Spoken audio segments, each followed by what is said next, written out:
नमस्ते दोस्तों। आज हम एक ऐसे सफर पे जा रहे हैं जो हमें अपनी रूह की गहराई तक ले जाएगा। ये एक ऐसी खोज है जो युगों से इंसानों को सोचने पर मजबूर करती रही है। हमारी आत्मा का सच।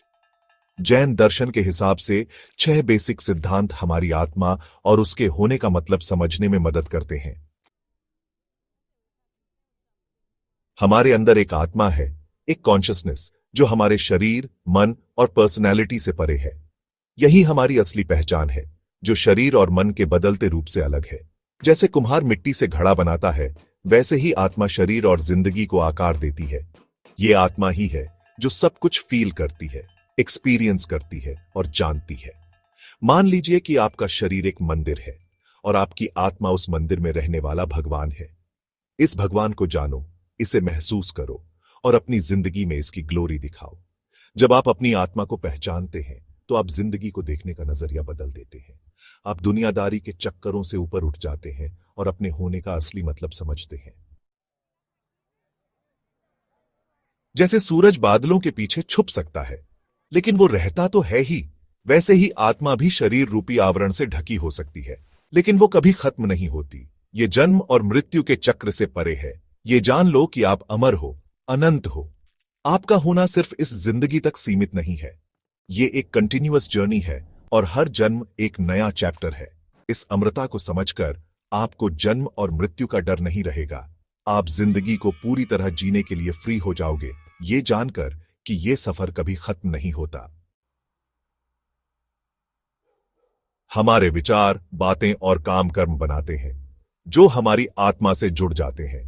ये कर्म ही हमारी जिंदगी के हालात और अगले जन्म तय करते हैं। खुशी और गम, सक्सेस और फेलियर, ये सब हमारे अपने कर्मों का नतीजा है। ये जानकर कि आप अपनी किस्मत खुद लिखते हो, आप होशियारी और जिम्मेदारी से जीना शुरू करते हैं। आप अच्छाई और धर्म का जीवन जीने की कोशिश करते हैं, ये जानकर कि इससे आपके कर्म अच्छे होंगे और आपको मोक्ष के रास्ते पर ले जाएंगे। चैप्टर 4। आत्मा को कर्मों का फल मिलता है, जिसे रिजल्ट का सिद्धांत भी कहते हैं।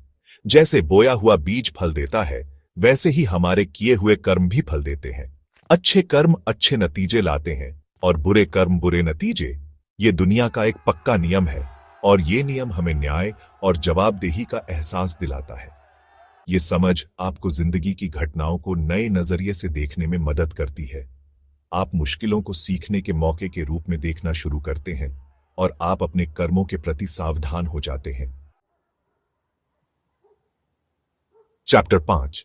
मोक्ष मिल सकता है, जिसे फ्रीडम का सिद्धांत भी कहते हैं। मोक्ष आत्मा की वो आखिरी स्टेज है जहां वो कर्मों से आजाद हो जाती है और अनंत सुख पाती है। ये एक ऐसी अवस्था है जहां दुख, दर्द और बार बार जन्म लेने का चक्र खत्म हो जाता है और आत्मा अपनी असली नेचर में स्थिर हो जाती है। मोक्ष एक पॉसिबिलिटी है, एक रियलिटी है जो उन सबके लिए है जो इसके लिए कोशिश करते हैं। चैप्टर 6। मोक्ष का रास्ता है, जिसे पाथ का सिद्धांत भी कहते हैं। मोक्ष पाने के लिए जैन धर्म 3 रत्नों का रास्ता बताता है: सम्यक दर्शन, सम्यक ज्ञान और सम्यक चारित्र। सम्यक दर्शन मतलब सही विश्वास, सच जानना और उस पर पूरा भरोसा रखना। सम्यक ज्ञान मतलब सही नॉलेज, आत्मा, कर्म और मोक्ष के असली स्वरूप को समझना। सम्यक चारित्र मतलब सही आचरण, नैतिक और धार्मिक जिंदगी जीना। इन 3 रत्नों को अपनाकर हम कर्मों के बंधन तोड़ सकते हैं और मोक्ष पा सकते हैं। तो दोस्तों, ये हैं आत्मा के 6 सिद्धांत जो जैन दर्शन में बताए गए हैं। ये सिद्धांत हमें बताते हैं कि हम कौन हैं, हम यहां क्यों हैं और हमारा आखिरी लक्ष्य क्या है। ये सिद्धांत हमें जिंदगी जीने का एक नया नजरिया देते हैं, एक ऐसा नजरिया जो हमें दुनियादारी के भ्रम से ऊपर उठाता है और हमें अपनी आत्मा की मुक्ति की तरफ ले जाता है। उम्मीद है कि यह ज्ञान आपको आपकी जिंदगी में शांति, प्यार और खुशी लाएगा।